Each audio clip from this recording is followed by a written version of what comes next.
somos tontos. Ya comienza el circo pronto. Tenemos domadores, marionetas.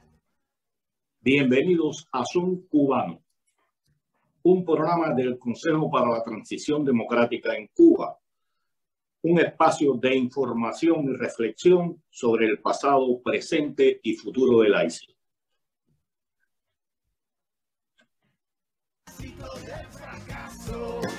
Regalando una sonrisa y vendiendo abrazos, venga, para hacernos una foto. Muy buenas tardes, tengan todos. Bienvenidos a esta nueva emisión de Zoom Cubano. Me acompaña, como siempre, desde España, mi amigo y colega Hernán Alberro. ¿Cómo estás, Hernán? ¿Qué tal, Pedro? ¿Cómo estás? Estoy tranquilo, como siempre, y bueno, desde acá, Bien. desde La Habana, les habla Pedro Acosta. El tema de hoy requiere de un análisis, porque está vinculado a varios factores que existen en Cuba. Porque vamos a empezar por una cosa. Vamos a decir que Cuba es un estado fallido, aunque el régimen no quiera reconocerlo. La economía de Cuba está en retroceso desde hace años. Destruyeron las fuentes fundamentales de ingreso, como fue la industria azucarera, que en estos momentos es increíble, se está produciendo menos que hace 110 años. A Cuba llegar, no puede, hace 2 años que Cuba no llega al 1.000.000 de toneladas de azúcar, y esta zafra que viene va a ser peor. El níquel no se produce, o sea, la economía está en deterioro, se han destruido la industria en general. Tenemos serios problemas en los hospitales por la carencia de medicamentos, por la carencia de instrumental para operar, e incluso hay un problema serio del cual no habla, que es que se han incrementado en 3 veces los fallecimientos por problemas cardiovasculares, y tiene que ver con la falta de medicamentos. La emigración no se detiene, muy por el contrario, va en constante crecimiento. Y hay 3 factores que son de los que vamos a hablar hoy y que demuestran cómo Cuba es un estado fallido en toda su extensión, y es el decrecimiento demográfico, el envejecimiento poblacional y los suicidios, que en Cuba tienen una cifra no despreciable. Para hablar de este tema contamos con la presencia del doctor y pastor metodista y amigo nuestro, Carlos Raúl Macías. Buenos días, buenas tardes, Carlos, ¿cómo estás? Buenas tardes Pedro y Hernán, siempre un placer compartir con ustedes por acá, un honor también. ¿Cómo están? ¿Están bien? Tranquilos. Óyeme, mira, hay un problema serio, como les decía, en Cuba, uno de los tantos, que es el decrecimiento demográfico, que está influido por diferentes factores. El primero es que las cubanas, o sea, la mujer cubana está promediando 1.6 hijos, cuando para mantener un crecimiento demográfico debe estar alrededor de los 2 y un poco.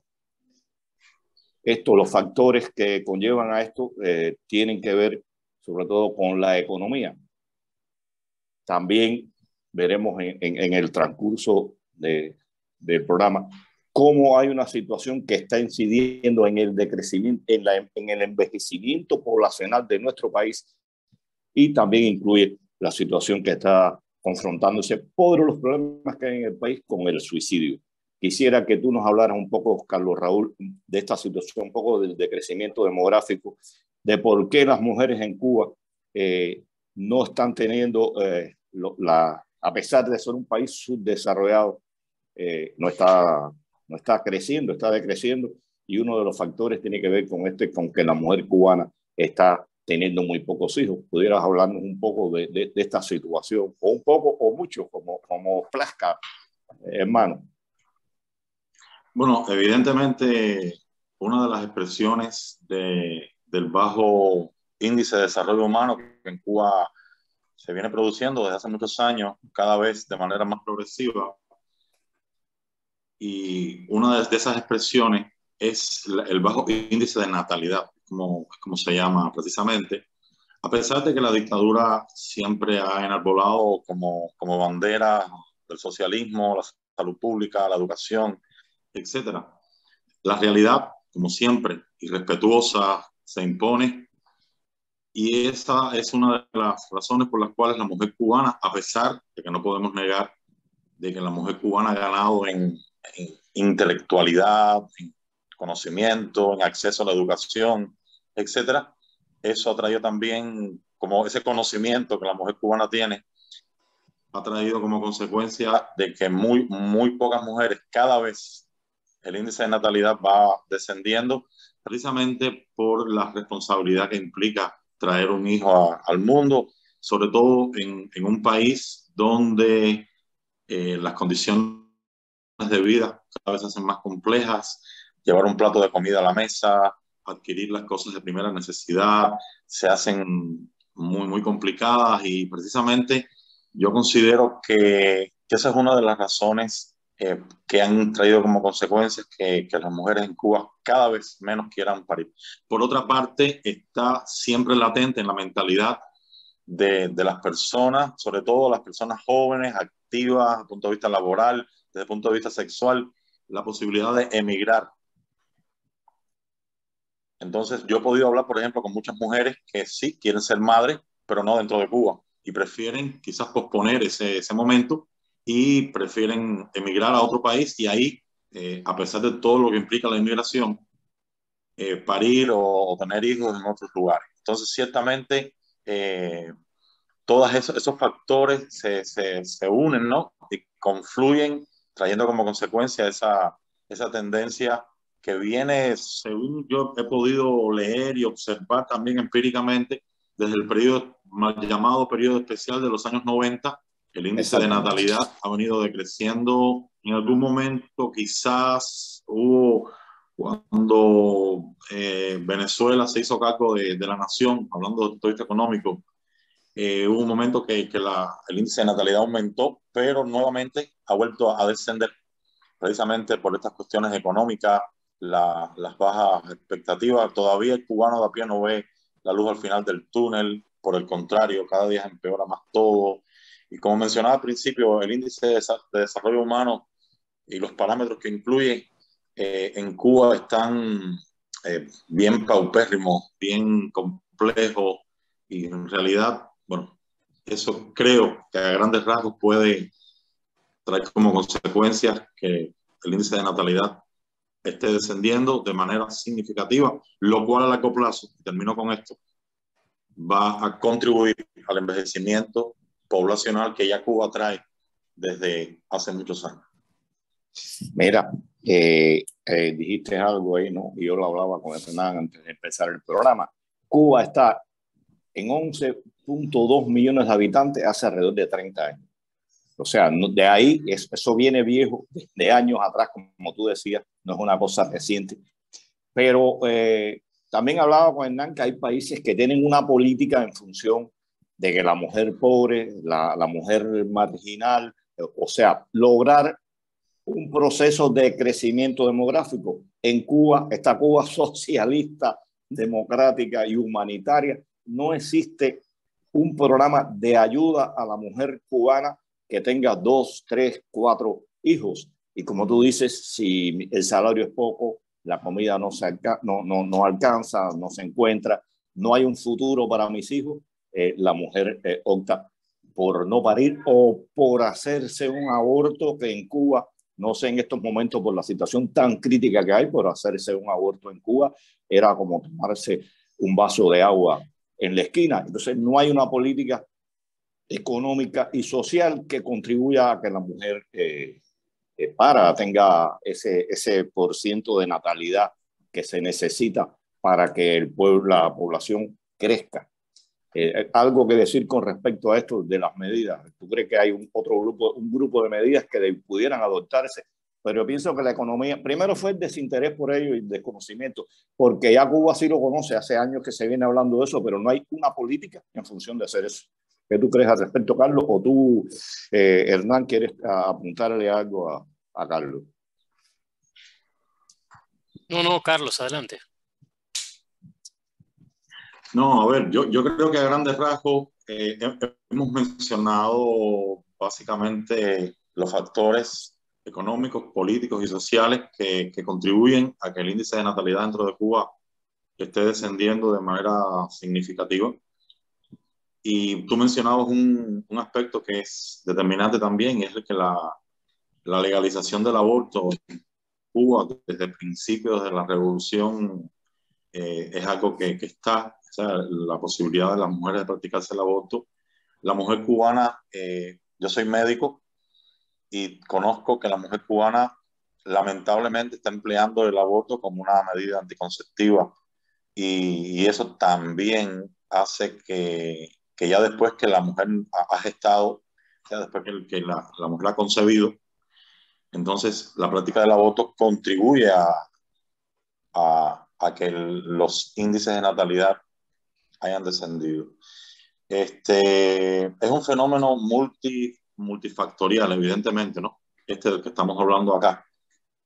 Pero yo considero que cuando en un país no existen las condiciones políticos, sociales y económicas adecuadas, como es el caso de Cuba, evidentemente la mentalidad no puede cambiar, por lo que explicaba. O sea, traer a un niño a padecer necesidades, carencias, es algo que frena, obviamente, por el sentido común, a una mujer a la hora de tener un hijo o varios hijos, que es otra cuestión que pudiéramos analizar también, en la cantidad de hijos. Cuando, por ejemplo, analizamos a la mujer cubana antes de 59, conocemos mujeres que tenían 5, 6, 7, 8, 9, 10 hijos. De 59 para acá ha ido descendiendo y ya prácticamente una mujer tiene un hijo y cuando tú le hablas de tener otro, pone el grito en el cielo, precisamente por todas estas condiciones que tenemos acá que van en contra de esas políticas de promover la natalidad, etcétera.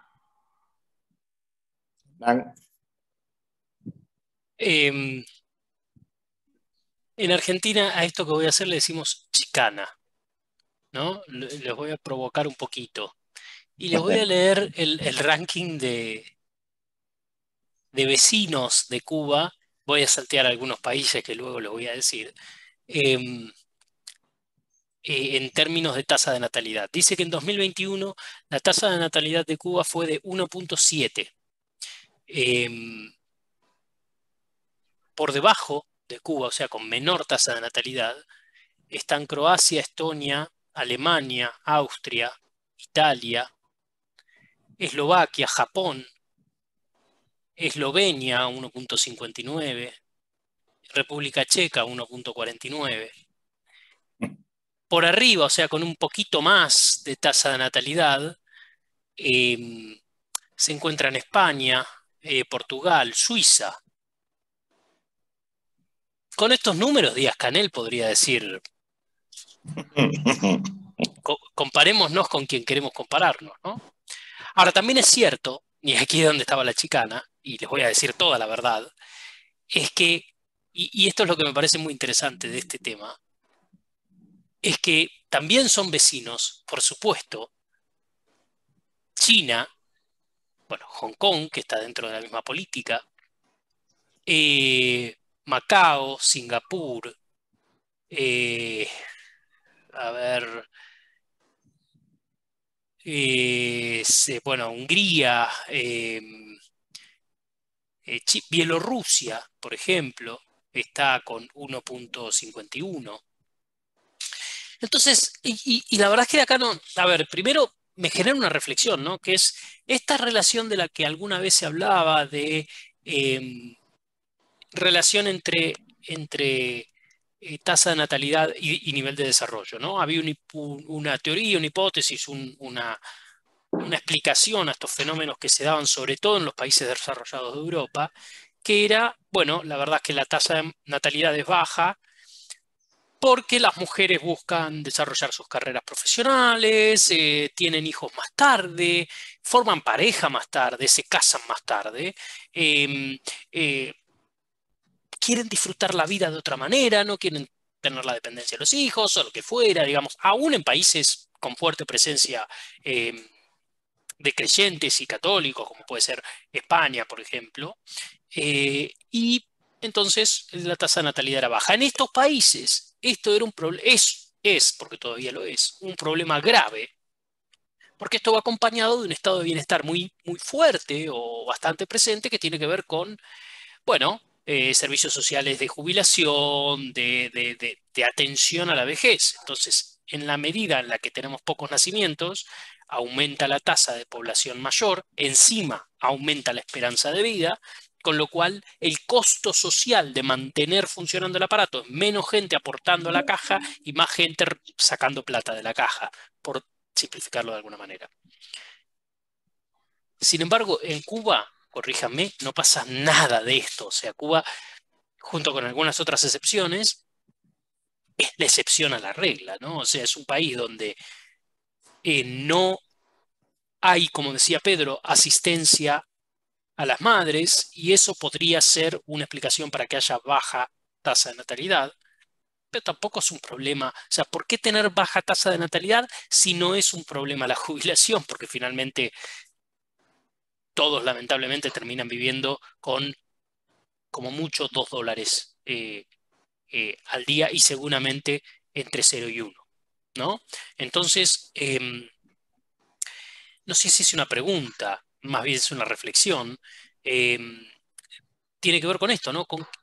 Y quizás la pregunta, Carlos, y Pedro, es, ¿cómo encaja el aborto en este tiempo en el cual estamos discutiendo precisamente, se me fue el nombre, la ley familiar, el código, ahí está, el código de familia, ahí estaba, en la que va a haber un referéndum al respecto?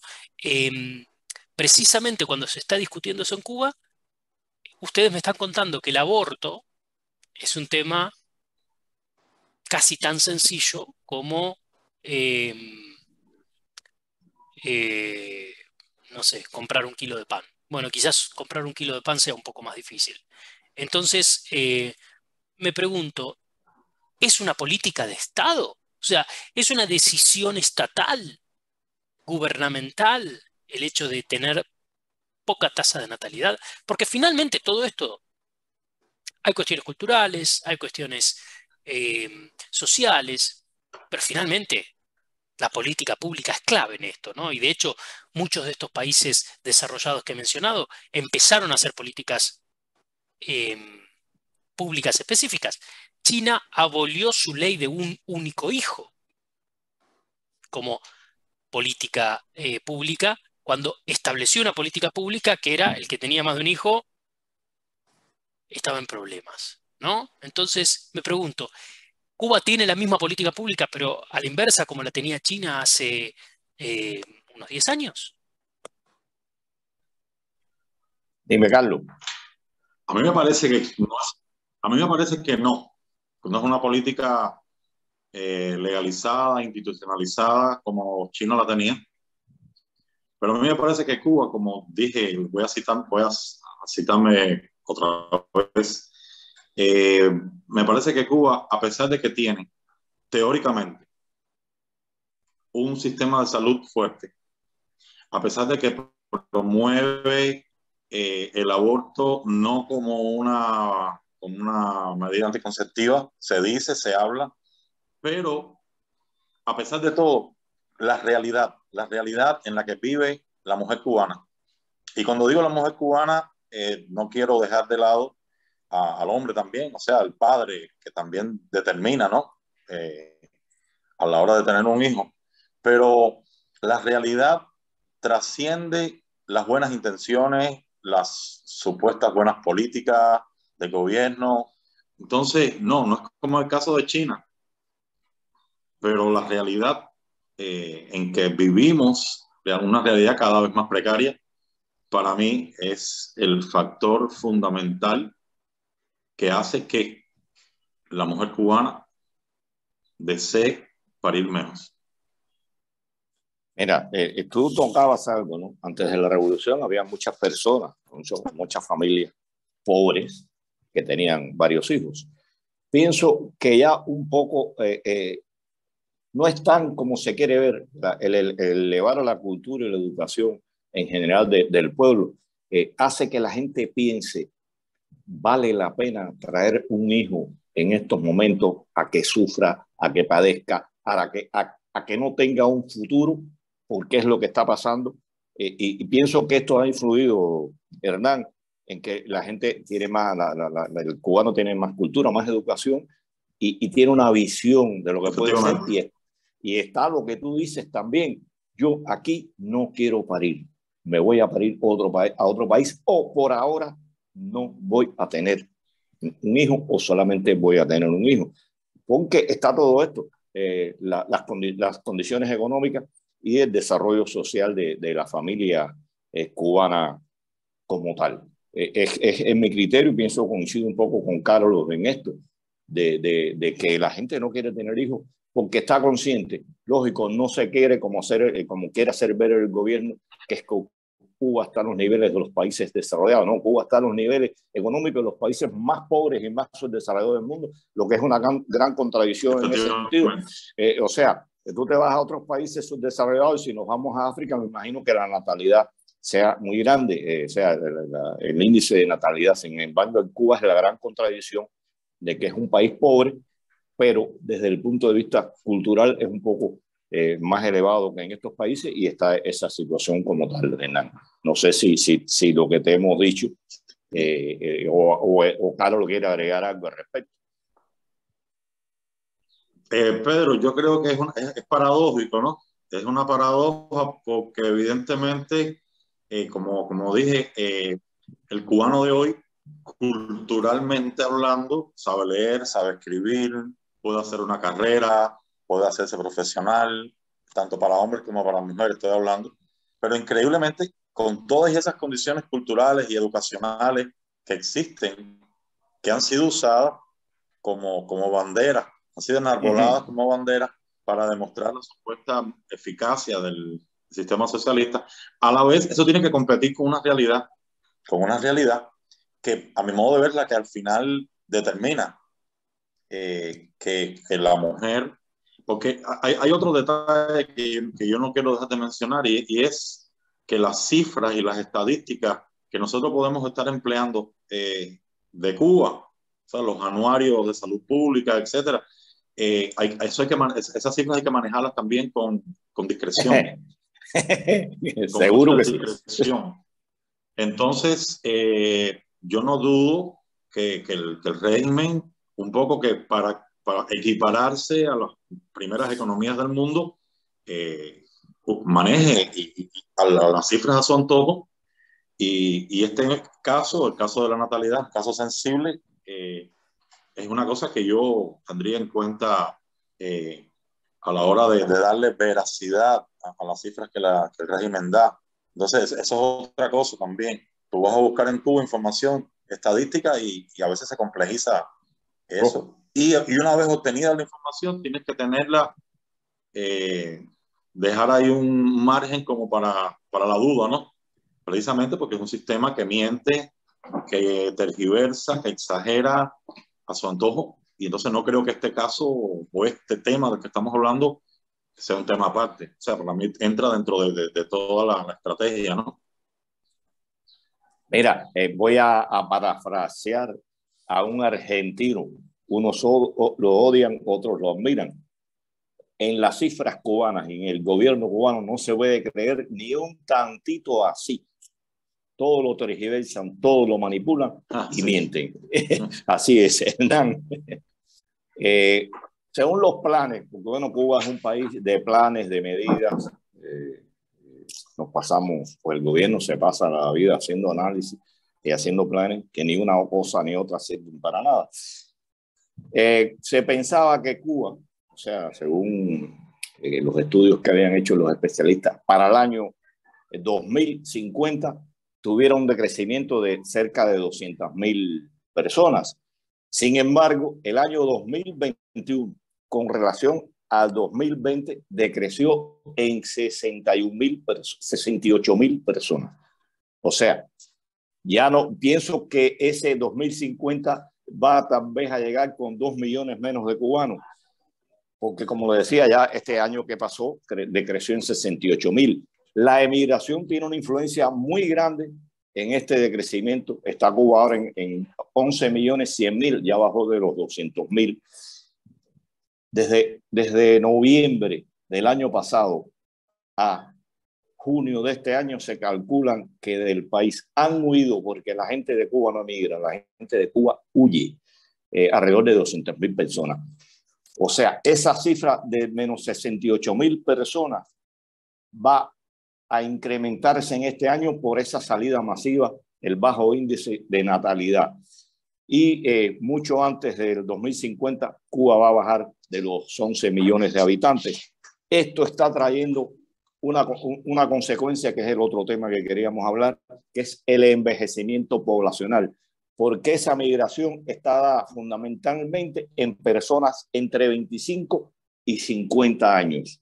Esto va a crear un bache en toda la sociedad cubana, y vamos a hablar de algo que tiene que ver con esta situación, que es el envejecimiento, que hay un bache desde el punto de vista de conocimiento, de traslado, de incluso de cultura y demás, que se va a producir en un momento determinado, pero está la situación económica. Hay diferentes formas de la jubilación, del pago de la jubilación, pero en Cuba es que la generación actual mantiene a la anterior, a los que se han jubilado. Y en un momento determinado va a llegar a la situación a ser tal que no va a haber gente, personas que trabajen para mantener a la generación que los antecede. Tan es así que se piensa que Cuba, o sea, en estos momentos Cuba tiene un 22% de personas mayores de 60 años. Y se pensaba que para el 2050 fuera de 33%, pero al paso que va a ser mucho antes, ese 33, y va a ser mucho más del 33%, y esto va a crear una situación tanto en la producción de bienes materiales, en la transmisión de cultura, como en la economía del país. Carlos, ¿qué pudieras hablarnos sobre esta situación que es crítica, que te decía, está vinculada a unas dos cosas? Las mujeres paren poco por la situación económica que tiene el país, la gente emigra por la situación económica que tiene el país, y el país se está envejeciendo, y eso trae múltiples situaciones. Te doy la palabra, Carlos. Yo creo que en tu introducción, Pedro, magistralmente tú resumiste el tema, que no dejo de reconocer que es un tema complejo, también multifactorial, pero yo creo que tú has mencionado los aspectos más importantes. Yo me atrevería a añadir ahí un elemento que sin lugar a dudas también tiene peso, y es el aumento de la expectativa de vida del cubano. Sí. O sea, evidentemente el cubano dura más. Y ese, desde mi punto de vista, sería otro elemento que contribuye al incremento de una población envejecida, sumándole los otros dos elementos, que son la baja natalidad y la emigración. O sea, si unimos esos tres elementos, fundamentalmente, yo creo que esto está trayendo como consecuencia, dejando un salto de una población predominantemente envejecida, cada vez más predominantemente envejecida, según las estadísticas que tú estabas citando, que son las estadísticas que se manejan esencialmente, ¿no? Y que no deja de ser una cuestión preocupante, porque evidentemente eso se va a traducir en el futuro en un país con baja producción, precisamente porque la mano de obra, o sea, la población activa desde el punto de vista laboral, va a estar disminuida, en contraste con una población envejecida, aumentada, y eso también se traduce en una economía en función de sostener una población envejecida, que no es el caso de Cuba. O sea, tener ancianos en un país no solamente es algo bonito desde el punto de vista cultural, psicológico, familiar, demográfico, sino que presupone para el Estado también una inversión y un sostenimiento en términos de jubilación, de bienestar, de salud pública, que de momento en Cuba en estos momentos no no visualizo que eso se pueda garantizar. Eso, de momento eso es lo que yo veo, pero yo creo que tú lo resumiste magistralmente. Exactamente, tú tocaste un tema que, bueno, bien incluido, que es la edad. Creo que en el caso de la mujer en Cuba ya está rondando los 79 años y en el caso del hombre los 78. O sea, como tú dices, las personas duran más y es el tercer elemento que contribuye a este envejecimiento. Y vuelvo a decir, la población económicamente activa va a ser menor que este por ciento de personas que van a estar inactivas, que es necesario mantener, porque hay que tener en cuenta también que hasta de menos de 21 años la gente no está trabajando, está estudiando en diferentes niveles. Claro. O sea que es una situación muy crítica esta. Hernán. No, la verdad que me pregunto, digo, un poco inocentemente, ¿no? Algunas cosas. La primera es, ¿por qué se van? Sabemos por qué se van, pero me gustaría que Carlos nos dé su mirada de por qué se van los jóvenes, por qué, como él comentaba, las mujeres prefieren retrasar su maternidad hasta estar en otro lugar que no sea Cuba, con todo lo doloroso que tiene que ser eso, ¿no? Como decía Pedro, y tú, Carlos, también lo decías, ¿no? Con todas las dificultades que implica la emigración, pensar que ese va a ser el momento para tener familia, ¿no? ¿Por qué, Carlos? ¿Por qué se van tanto los jóvenes de Cuba? Hernán, tu pregunta es muy interesante y te la voy a responder al revés y te voy a explicar. Primero te voy a responder por qué no se están yendo los jóvenes de Cuba y para eso voy a apelar al discurso trillado y a la justificación del régimen de que el cubano se va por cuestiones económicas. O sea, desde mi punto de vista, cuando un joven se va, parece que se está yendo por cuestiones económicas, pero en realidad se está yendo por cuestiones políticas. Y lo voy a explicar de manera muy sencilla. En Cuba, por ser un país totalitario, dictatorial, donde rige un solo partido, en Cuba quienes hacen política, perdón, quienes hacen economía son los políticos. Entonces no se entiende cómo separar una cosa de la otra. El gobierno dice que el cubano no se va por cuestiones políticas, que no se va por ser perseguido, que no se va porque el sistema sea un sistema fallido, sino para mejorar económicamente. Pero es que acá, como todo está centralizado, monopolizado por una sola ideología, cuando vamos a responsabilizar por qué en Cuba hay una crisis económica, tenemos que primeramente mirarlos a ellos porque son los que rigen, controlan, dictan, legalizan, institucionalizan esa economía. Entonces, al final, es por un problema político. El asunto de que el cubano se va por una cuestión económica, yo la pongo en tela de juicio también, porque es como si el cubano no tiene dinero, porque supuestamente se está yendo por cuestiones económicas. Puede pagarle a un coyote desde que sale de Cuba hasta que entra por la frontera sur de los Estados Unidos a través de México, $10,000. Bueno, en muchos casos reciben ayuda de familiares que viven en el exterior, pero evidentemente el cubano tiene dinero para emigrar. O sea, me refiero a que el cubano tiene dinero para emigrar, los que están emigrando.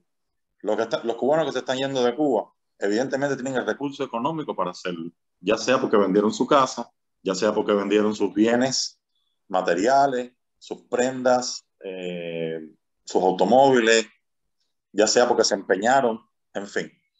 Entonces, el asunto fundamental de por qué los jóvenes se están yendo, los jóvenes y los no tan jóvenes, pero obviamente los que más se están yendo son jóvenes, eso estadísticamente está demostrado, es porque el joven cubano no tiene esperanza de tener una vida digna. Y quiero hacer énfasis en este término, una vida digna dentro de Cuba.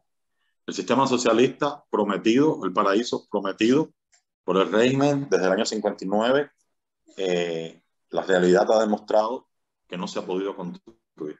No creo que obedezca al embargo, sino a los defectos inherentes que el propio sistema trae consigo. O sea, el ADN del sistema socialista está, ya viene marcado y viene predeterminado para fracasar, y la historia lo ha demostrado, sobre todo el socialismo al estilo en que se ha querido construir acá dentro de Cuba.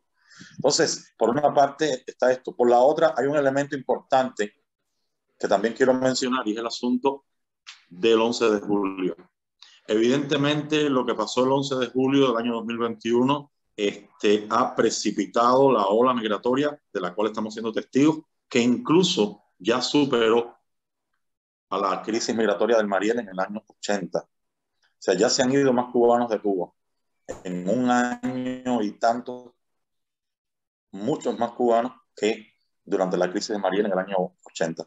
Entonces, la represión, el capricho del sistema dictatorial que rige en Cuba, el discurso de continuidad, el empobrecimiento, y para colmo, hace ya casi 2 años se ha aplicado una serie de, la política esta del reordenamiento, ha traído un mayor desordenamiento en una economía ya deteriorada, una economía sin proyectos a largo plazo que beneficien a las personas. Entonces, todos esos factores han ido confluyendo y han ido empujando al cubano a emigrar. Pero detrás de todo eso, vuelvo y repito, está la cuestión económica, porque en Cuba los que ponen leyes económicas, los que hablan de economía, son los políticos. Entonces no puedo separar lo económico de lo político. Y termino diciendo, el cubano se va de Cuba por razones políticas. Que mira, yo me alegro que hayas tocado ese tema, porque no, la gente se va de Cuba por la economía. Bueno, la economía también depende de una política como tal que se sigue el país, pero la gente se va de Cuba, entre otras cuestiones, porque por ser más libre, por tener una perspectiva en todos los sentidos.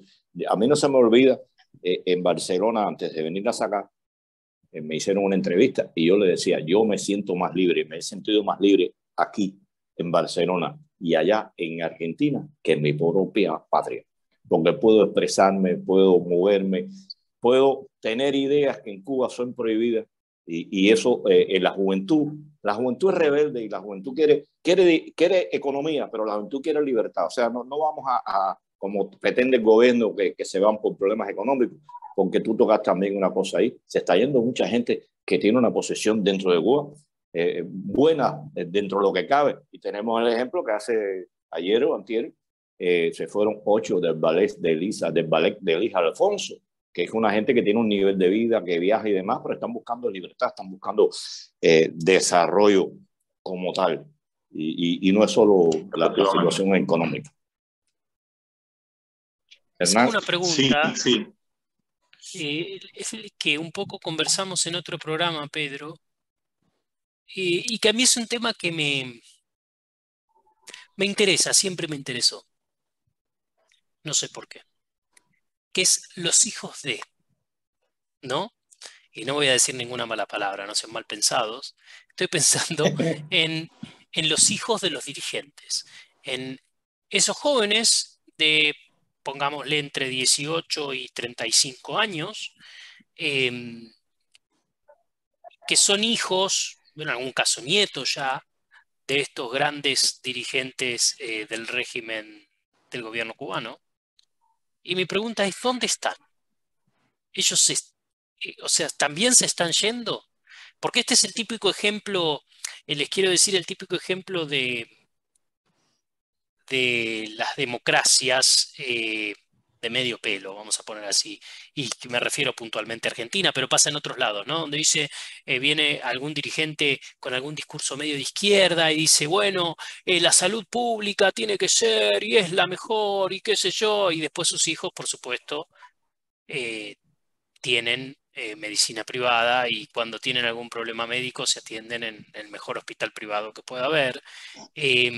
O dicen la educación pública es un derecho y la dignidad a través de la educación y no sé qué, y toda su familia va a un colegio privado.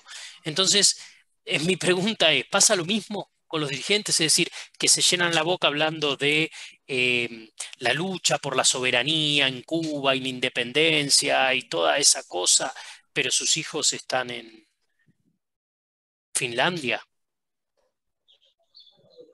Mira, Hernán, vamos. tu pregunta. Ajá. No, adelante, adelante, Carlos. Ya. Pedro, perdón, Hernán, responder esa pregunta para mí tiene mucho de especulativo y te voy a explicar.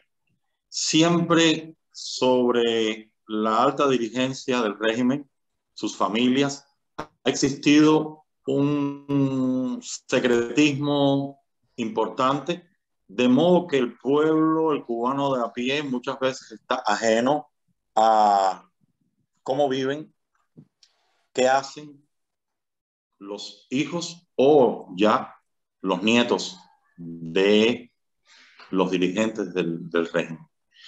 Las redes sociales han traído visibilidad y han puesto los reflectores sobre una parte de estos descendientes, y lo que hemos podido ver es que estas personas, vamos a hablar de los jóvenes, ¿no?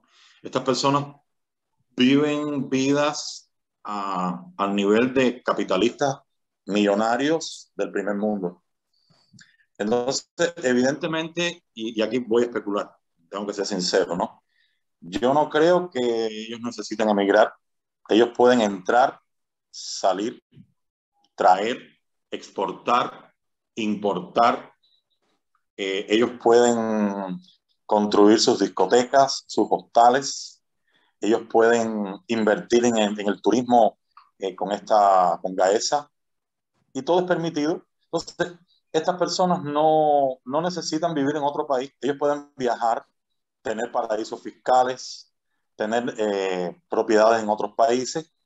¿Por qué? Porque el mismo régimen, el mismo establishment del régimen se lo permite, y entonces ellos viven estratosféricamente alejados de la realidad del cubano de a pie. Eso es lo que conozco, pero no te puedo dar datos estadísticos precisamente por lo que te decía hace un rato, por el secretismo y la inmunidad con la que quiero poner un ejemplo puntual. Yo tengo un amigo que él hace zapatos, él fabrica zapatos, y él fue a traer un contenedor de materiales desde México hacia Cuba, y juntamente con él traía también un contenedor, un hijo de Fidel.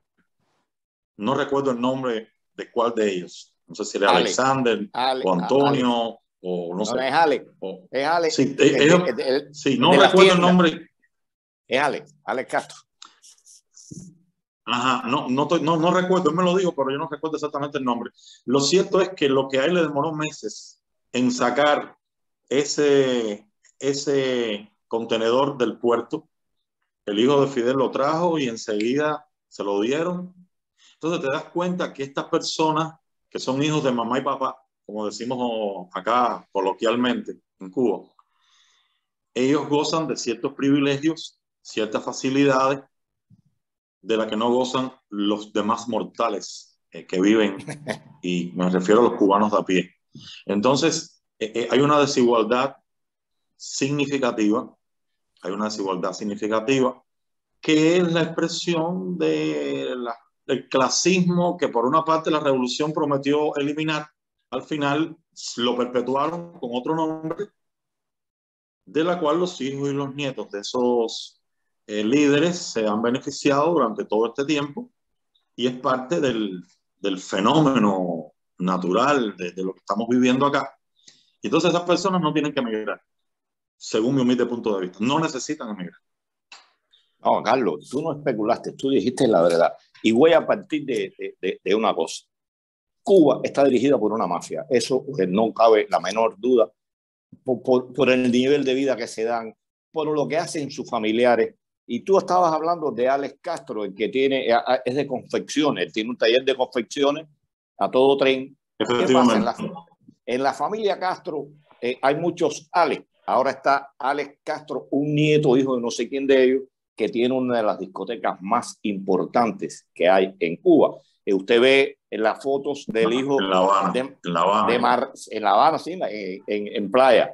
Usted ve las fotos del hijo de Marrero en yates. O sea, no necesitan, como tú dices, irse del país. Quieren estudiar una carrera de lo que de cosmonauta y van a Inglaterra, van a Francia, van a Alemania y tienen en Cuba las mansiones que heredaron de la alta burguesía, porque en Cuba se sustituyó una burguesía por otro de acuerdo a los niveles. Había los de medio palo, como decimos en Cuba, en el casino deportivo Coli, y así fueron ocupando las mansiones de la alta burguesía cubana.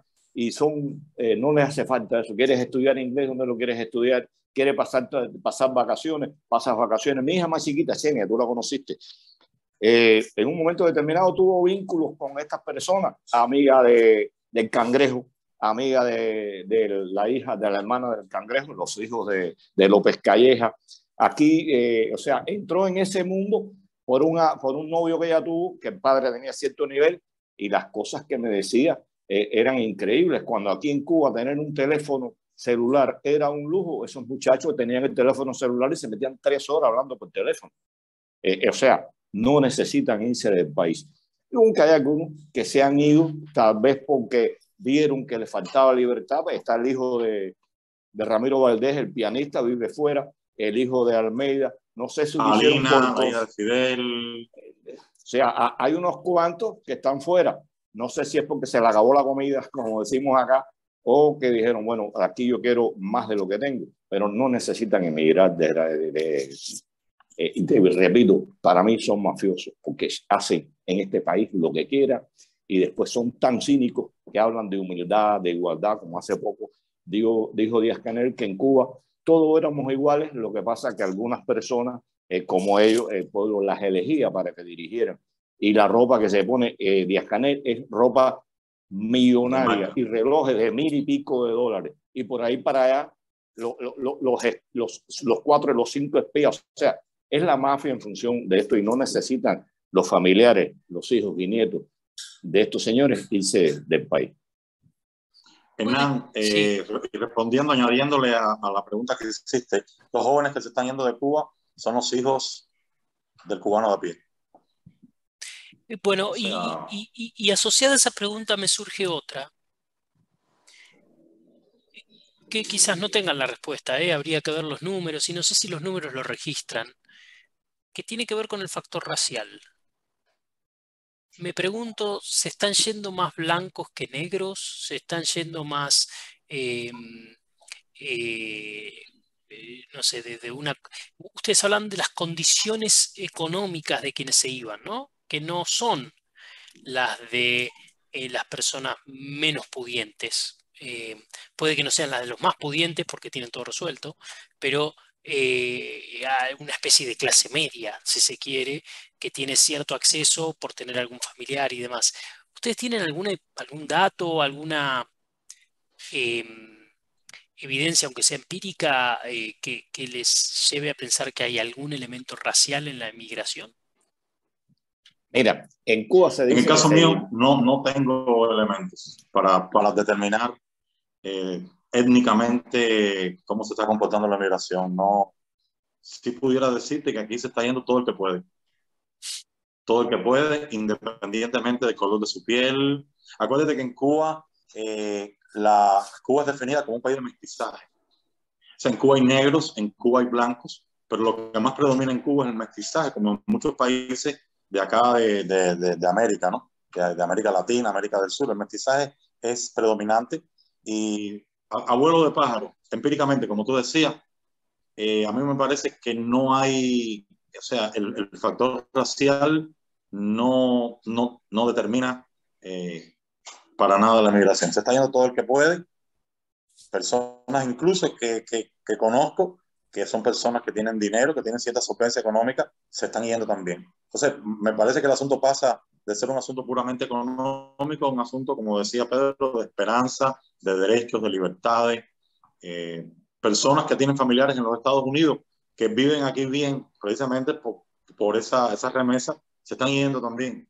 Entonces, no me parece que obedezca, Hernán, a una cuestión racial o de poder adquisitivo, no me parece. Y repito, es empírico lo que te estoy diciendo. Yo voy a ir también a lo empírico. En Cuba se dice que se eliminó el racismo. Mentira. Ni el racismo, ni el juego. Todo eso son propagandas de comunistas. Y el deseo de irse está presente en todo y como dice Carlos, todo el que puede. Pero que generalmente que mejor posición económica heredó en esta sociedad socialista fue el blanco. Yo vivo en el Casino, un sitio, como decía, de la pequeña burguesía, y hay mezcla racial, pero la gente, vamos a decirle como para no, los descendientes de africanos, los afrocubanos o los cubanos africanos viven en bloques de edificios, viven en ese tipo de viviendas que construyó la revolución. Las casas buenas del Casino en un 98% está de blanco. Usted se va a Coli y es de blanco. Y para emigrar, como tú decías, hay que tener dinero. Este tipo de emigración hay que tener dinero, hay que vender la casa. Y un edificio de micro no tiene el valor que tiene una casa. O sea, está influido no por el deseo de cualquier tipo de persona, sin importar la raza, de irse del país, sino un poco la posibilidad de adquirir esos 10.000, y si es una familia son 15.000, 20.000, 30.000, y los blancos en Cuba seguimos viviendo como promedio mejor que los de la raza negra. Es lo que te pudiera decir, y no sé si Carlos quisiera tocar algo con lo que acabo yo de decir. No, evidentemente, cuando tú vas a ver, por ejemplo, los cargos de liderazgo a nivel municipal, provincial y nacional, cargos importantes, me refiero, desde el punto de vista político, administrativo.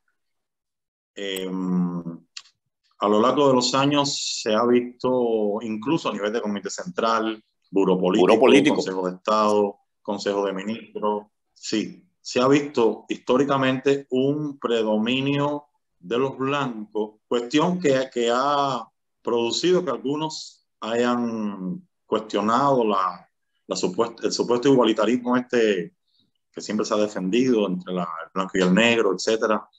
Y sí, eso es algo que siempre se ha cuestionado. Y si le añadimos a eso el testimonio de algunas personas de la raza negra que lo han dicho, o sea, Manuel Cuesta Morúa, nuestro amigo Manuel Cuesta Morúa, yo creo que es una autoridad que pudiera explicarnos con evidencia histórica, vivenciales, el tema del racismo dentro de Cuba como una cuestión que no se ha podido superar.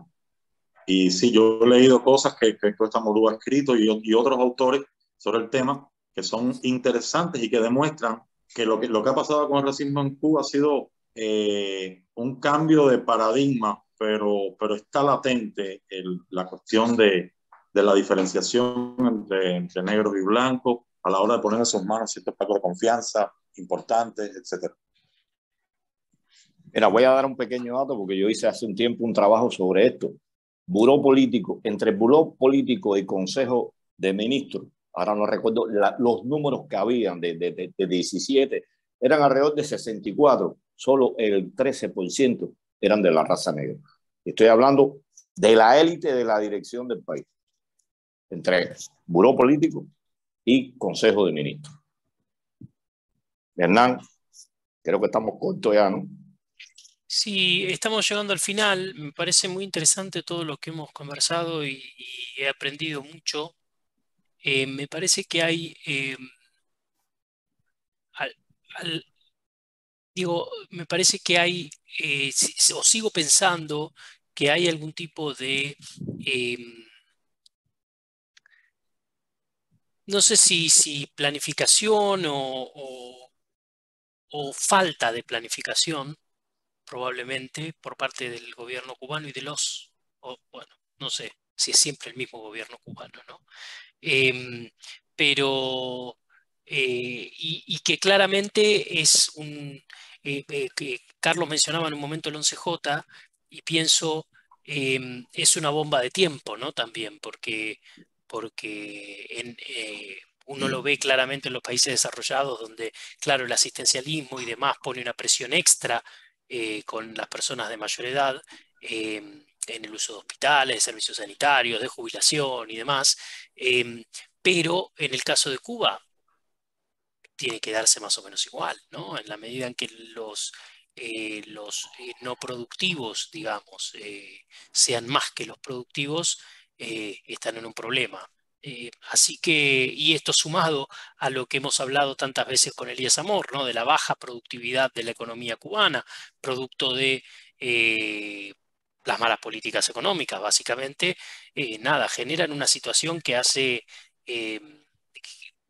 digamos, una olla de presión que hace que en cualquier momento todo va a volar por los aires, ¿no? Porque se hace un sistema básicamente insostenible. Quizás es algo que en definitiva puede no ser tan malo y puede forzar un cambio que ojalá sea un cambio democrático. Como decía Pedro, estamos llegando al final, así que si te quedó algo por decir, Carlos, este es tu momento. No. Yo creo que a grandes rasgos han tocado los puntos más medulares de un tema que, por supuesto, no podemos totalmente abordar acá, ¿no? Por cuestiones de tiempo y por un problema bien complejo. Pero me parece que lo fundamental se ha tocado. Gracias y como siempre queda la invitación hecha para poder seguir conversando estos temas y seguir profundizando en estos temas que son tan importantes. Pedro. Bien, solo nos queda despedirnos, darles las gracias a Carlos Raúl por su participación en nuestro programa e invitarlos al próximo Zoom cubano, donde estaremos hablando de la realidad de nuestro país. Un saludo a todos, hasta la próxima.